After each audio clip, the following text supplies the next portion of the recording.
Hey everyone, welcome back to Window Seat Studies. I hope you all are doing well. So, we were discussing neurobiology, in which we have already covered the electrical properties of neurons, how the neurons have a polarized membrane, and how they maintain the resting membrane potential, then how the action potential is generated, the different types of electrical signals like graded potential and the action potential. Then we also learned about the propagation of action potential and we also learned about the equivalent circuit model. Today, we are going to have an introductory lecture about the synaptic communication. Synaptic communication forms the basis of neural function. So, it integrates the signal within the nervous system to facilitate behavior, cognition, and homeostasis. So, today we will be highlighting dual nature of synaptic mechanisms, the electrical synapses and the chemical synapses. So this is just an introductory lecture where we'll be discussing different types of synapses. So the types of synapses based on the structural properties are as follows. There are three types. Okay, these are the structural types of the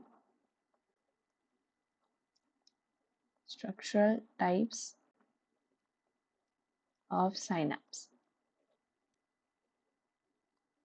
Okay, so there are three structural types. First is axodendritic synapses. And this is the most common type because this is found predominantly. So this is most common configuration, which usually facilitates the excitation. So this connects an axon terminal to the dendritic region of other axon. So it's like the axon of one neuron has some axon terminals, right? So this axon terminal of a neuron, when it forms the synapse with the dendritic region, the dendritic process of another neuron. Okay, so this is neuron 1 and this is neuron 2, and this is the synapse formed between both of the neurons. So this is the neuron 1 is the presynaptic neuron while the neuron 2 is postsynaptic neurons. So the neuron 2 is the receiving end while neuron 1 is the transmitting end. This is transmitting information to the next neuron. So this kind of synapse is known as axodendritic synapse. So the name itself makes it clear that where the synapse is being formed. Then the other type of synapse is axosomatic synapse.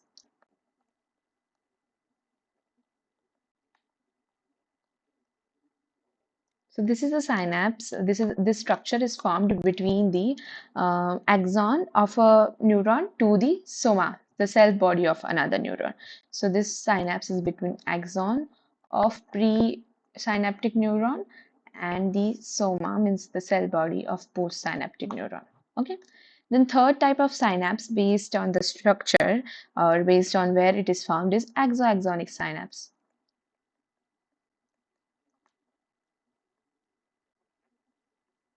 Okay, so this links one axon to another axon. It typically modulates the release of neurotransmitters. So it could do the presynaptic inhibition or facilitation. So these are different structural variations.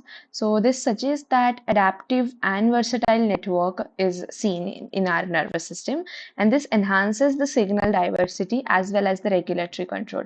And that is why the different types of synapses structurally different from each other, they are found in our nervous system. Then based on the functional properties like what kind of functions they perform, there are two types of synapses. The famous one is this categorization. Okay, the electrical synapse and chemical synapse.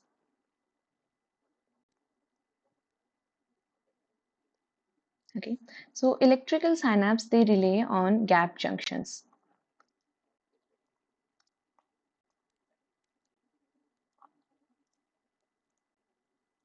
So gap junctions, they are the protein structures which are made up of connexons. Okay, and this provide, so gap junction, they ensure that the cytoplasm of one neuron will be directly it will be directly forming a it is directly connected to the cytoplasm of one other neuron. So gap junction ensures the direct cytoplasmic continuity between two neurons. So this emphasizes, like, this has two key advantages. This helps into faster communication, because as the cytoplasm of two neurons, it is directly connected to each other, there will be a direct ionic current flow, which will it will follow near in it will help us in the instantaneous signal transmission without neurotransmitter release. So whatever current was generated in first neuron, it will be directly conveyed to the second neuron due to the due to the continuity of cytoplasm. So this speed is crucial for synchronized activities like rhythmic breathing and cardiac contraction. So that is why the gap junction in the electrical synapses, they are the ones which are going to facilitate faster communication.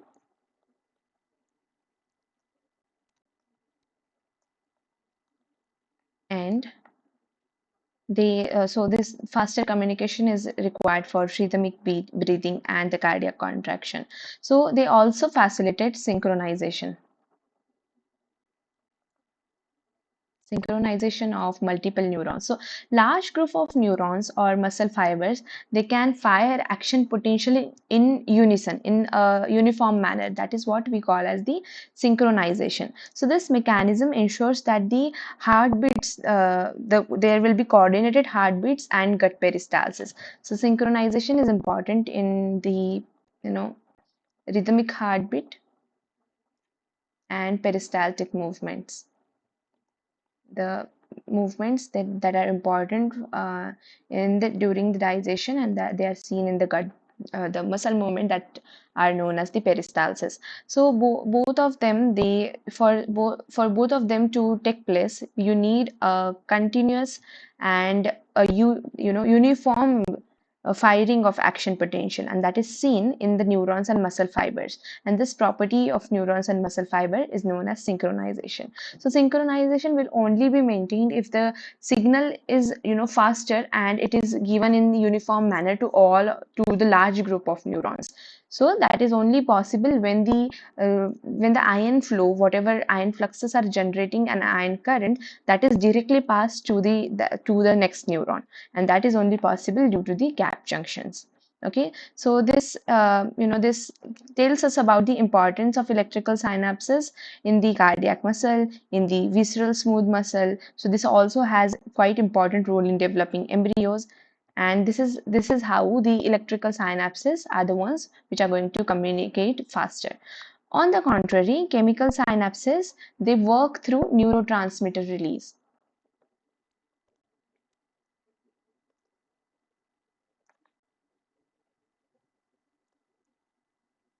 So the neuron one, it gets excited, and it releases the neurotransmitters due to the change in voltage of the plasma membrane or the neuronal membrane of presynaptic neuron. The neurotransmitter will be released in the synaptic cleft, and this neurotransmitter molecules, they will now activate the receptors that are present on the postsynaptic terminal. And this is how the neurotransmitter release mediates the synaptic transmission from the presynaptic neuron to the postsynaptic neuron. The synaptic cleft is the gap between two terminals, the pre and post synaptic terminal. This is usually 25 to 50 nanometer wide. Okay, and so there is no direct electrical continuity. So unlike electrical synapses, chemical synapses do not show any direct electrical continuity. So due to this, the procedure of signal transmission is a multi-step procedure. It is slower, but it provides a versatile signaling cascade. So the presynaptic neurons, they release neurotransmitter via calcium dependent exocytosis. We'll learn about the mechanism of calcium dependent exocytosis in quite detail. So this calcium influx in the presynaptic terminal, this is driven by the voltage gated calcium ion channels. So as soon as the repolarization of neuronal membrane is seen, the voltage changes, and now the change in voltage opens the voltage gated calcium ion channels, due to which the calcium influx is seen. So as the calcium levels increases in the presynaptic terminal, this releases the neurotransmitter in the synaptic cleft. So this plays a pivotal role in coupling the electrical signals to the messenger signals. The calcium, so let me write it here so that you will remember: voltage gated calcium ion channels, which are going to do the calcium influx.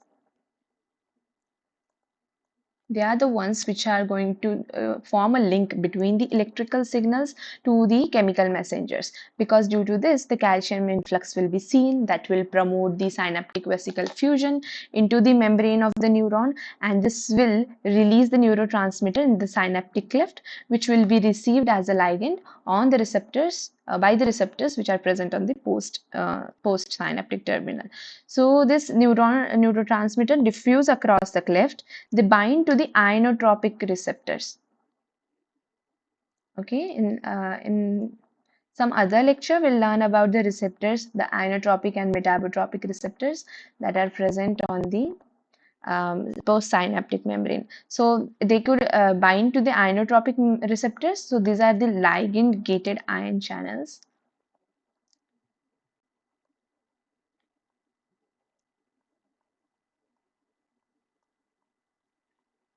or they could bind to the metabotropic receptors. These are the GPCR coupled receptors. Okay.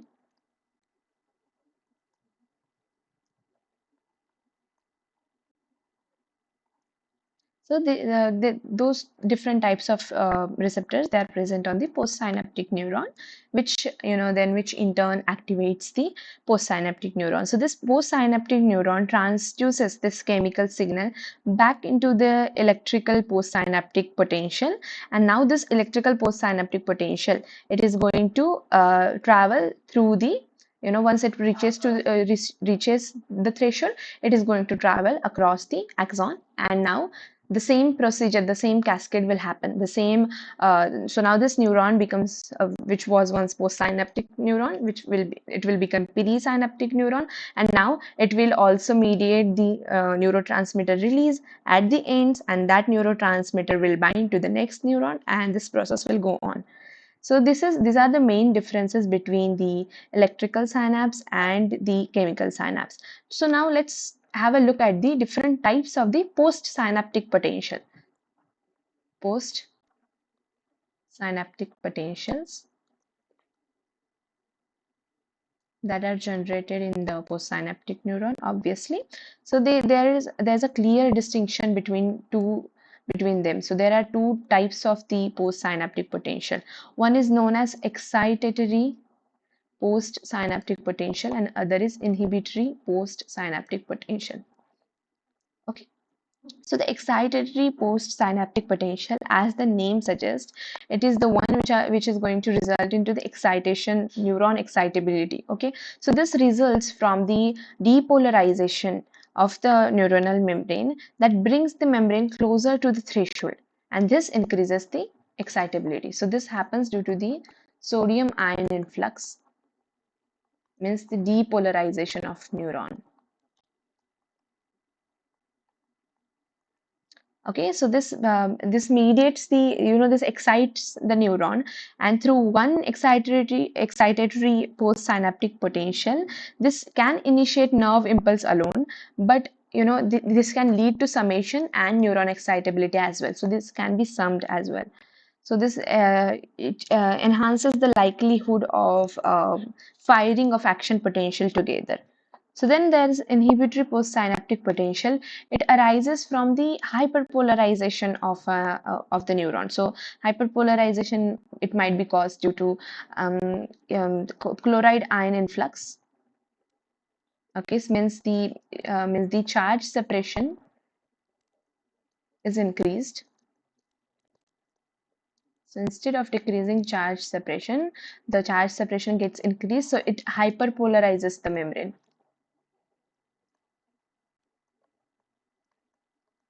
Okay, so this charge separation increase means the cytosolic part of the membrane, that is going to be more negative.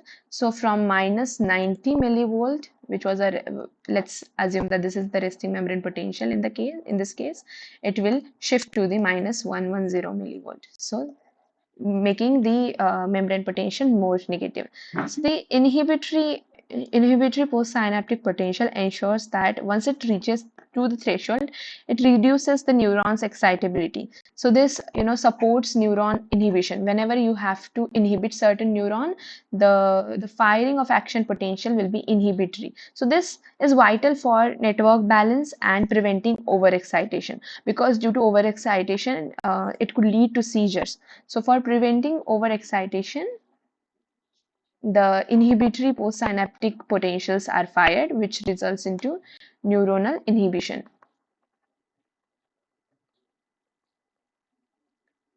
Okay, so there's something then there I wanted to introduce you to synaptic plasticity.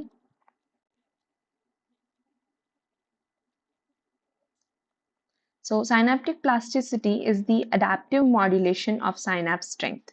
So there's a long-term potentiation and long-term depression. These are the prime examples driven by activity-dependent changes in receptor density.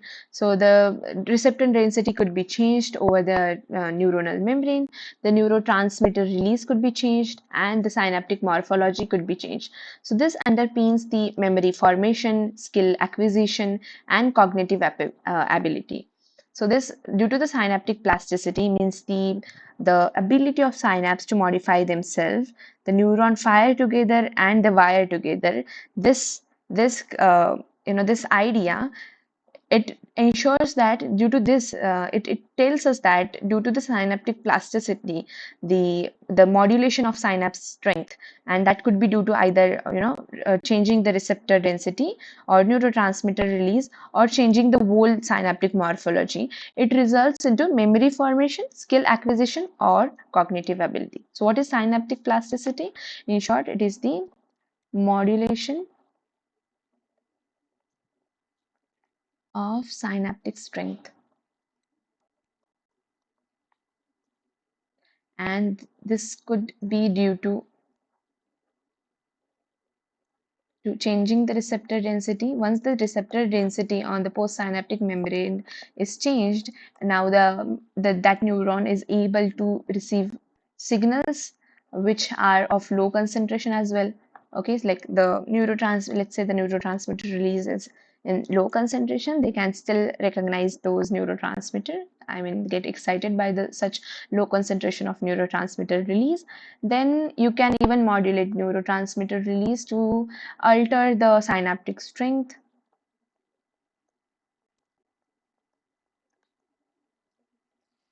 or the synaptic morphology can also be changed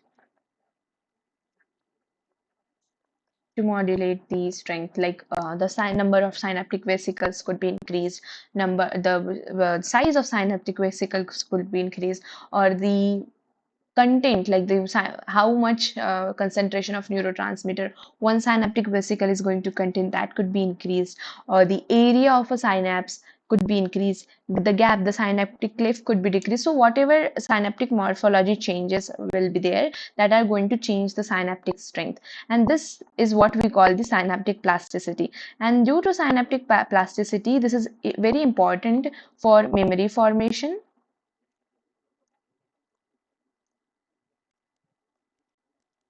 skill acquisition,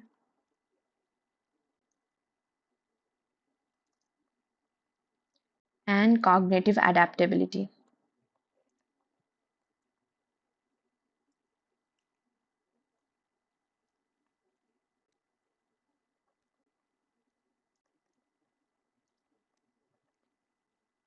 Okay, so with this, we are done with this lecture.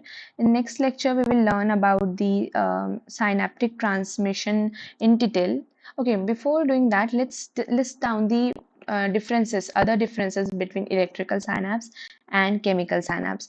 Beyond, like these are the main differences, but beyond that, there are other differences as well. For example, the electrical synapse, they could be depolarizing or hyperpolarizing. Same, the chemical synapses could be depolarizing or hyperpolarizing, means excitatory or inhibitory. But the electrical synapses, they are bidirectional.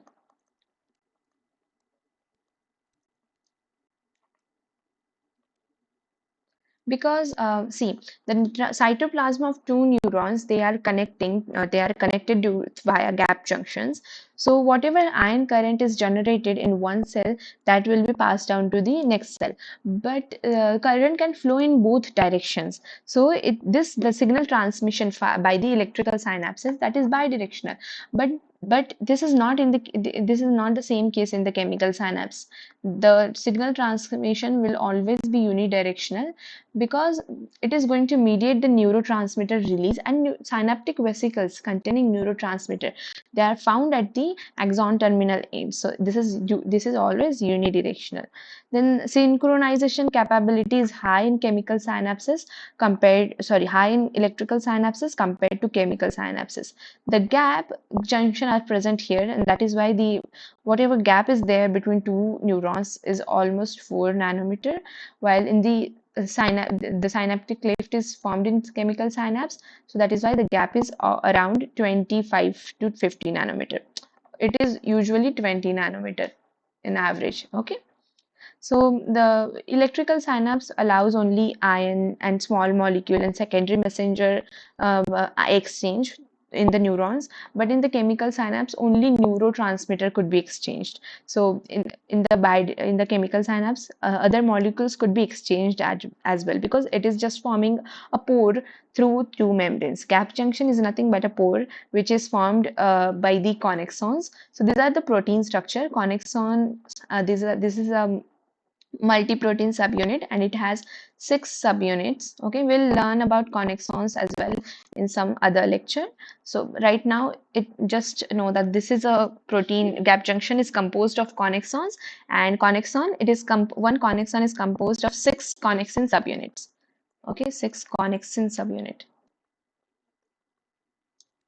Okay, so this is it about the chemical synapses and electrical synapses. In next lecture, we will learn about the signal transmission, how the signal is transmitted in the synaptic cleft. Then what are the different types of receptors, which I mentioned here briefly, the inotropic receptor and metabotropic receptor. We'll learn about neurotransmitter as well. So till then, see you. Bye bye.